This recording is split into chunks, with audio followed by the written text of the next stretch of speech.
shares of total TV consumption. As we can see, streaming has been on the rise and pretty much everything else is falling off here. And looking at this, I'm not surprised. Honestly, I would have thought it's more just based off of how many people consume TV in a different way as opposed to the cable of watching it live with the commercials and everything, compared to streaming and really being able to watch it at your convenience, being able to binge watch and kind of control the consumption in the direction you'd like to. What are your thoughts on this, Tom? Well, my thoughts on this, I've been looking at this chart and I looked it up for a while. I'm trying to find out what that little dip in streaming was that happened from the end of 22 to early 23, but now it's popping back up again. Because you would think, I understand why the lines crossed there between cable and streaming during COVID. People are looking on their phones, more people were at home. If you got everybody at home watching, they probably don't watch the same thing on cable. No, I'm gonna go binge on Netflix on the back porch, but wear a damn mask! Okay, you know, and everything that happened there. And then when it came back, now you've got the streaming, you know, doing so well, and there's a little dip. But the point is here on this, streaming is here to stay, and it is kicking cable's butt, and there's the fact. So if you're thinking about advertising, you're thinking about marketing for your business, maybe more traditional, what you spend on streaming is harder to contemplate what you want to do, but you got to get some digital media experts on your team to decide what you're going to do, because you need to be buying streaming, you need to be buying less of cable and less of broadcast. The mindset has to change if you're going to optimize your marketing spend. If you're in a business where that's where you're reaching consumers, is through video, whether it's broadcast TV, which is over the air, outdoor, or digital, and cable and streaming. Exactly, and I think typically streaming was cheaper than cable, but that might have changed around now that the streaming different platforms have increased. Yeah, this next one's very important. Let's pop this up. Now, we're going to have to take a little time to digest this. Let's do the easy part.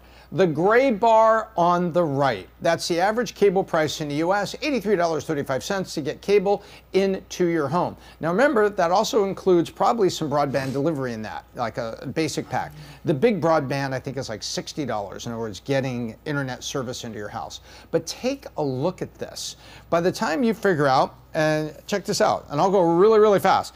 They paid $19.99 for Disney, $15.49 for Netflix, $6.99 for Apple TV, $15.99 for HBO Max because you can't get enough movies just on Netflix, $14.99 for Prime Video because you can't get enough movies apparently on Netflix and HBO Max, so you go to Amazon too. Then Peacock, $11.99, because certain sports things and certain motorsports things are only available on Peacock, so you got to get Peacock because you can't get everything from Hulu and Disney Plus, so you pay another $11.99 there. Then $11.99 for Paramount. You don't quite know why you got Paramount, but there's a couple shows on there. And then Discovery Plus because you wanted to have Shark Week at $6.99, and all of a sudden you're spending $104.42 on streaming when you were spending $83. And by the way, add to the $104.32 on streaming, $65 national average for fast broadband to your home. So that suddenly gets you up to $170. It happened at the Biz Doc's house, and the Biz Doc said, stop! You know, first of all, we didn't get HBO Max in the first place because there were things on there I didn't want, didn't need, don't care for my daughters to be watching. But we did have Disney, ESPN Plus, and Hulu pack, and we have Netflix, and we have a little Apple TV for things. There's some shows in there that we like. But beyond that, you know, that's about it. And so, and then we put the $60 on there. So we keep our total spend simply because we're trying to be efficient. I could just say yes to everything and everything would be available on a connected TV. My daughter's just sitting there vegging out doing that, but I don't want them vegging out. I want them to watch documentaries, studying, or do other things. And so even though I could afford the world, I don't pay for it.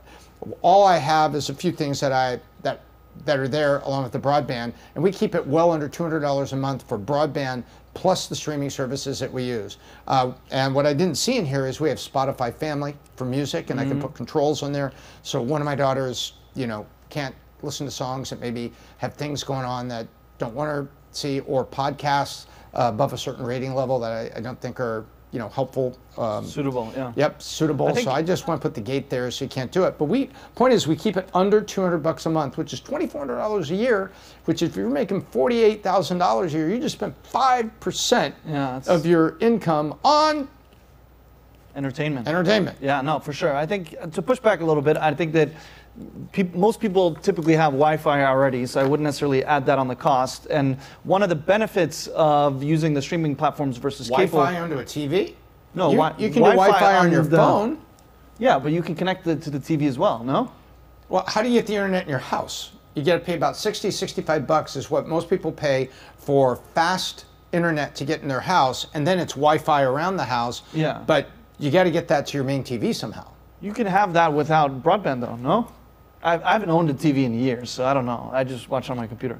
But to continue as well. Aha! There we go. That's the youth. The man without 2 kids, 4 TVs, and a wife who's trying to find golf 24 hours a day. Yeah, gotta watch out. Gotta watch out. But I'll be quiet now. I'll be over here. I think you have choice though, because here with cable TV, typically it's a package, and you're paying for the 4 channels you want and the 85 channels you don't want. But with the different platforms, you can pick and choose, and then as competition is, depending on what they have or don't have, you can move from one to the other. So it's not like you need to have all of them on that end. But I'll keep moving forward here to well, you know what? I was teaching a little bit, and I take that back, and I apologize. You're giving me the single person's perspective of what you can do on a laptop with a connected phone and these nearly unlimited data plans.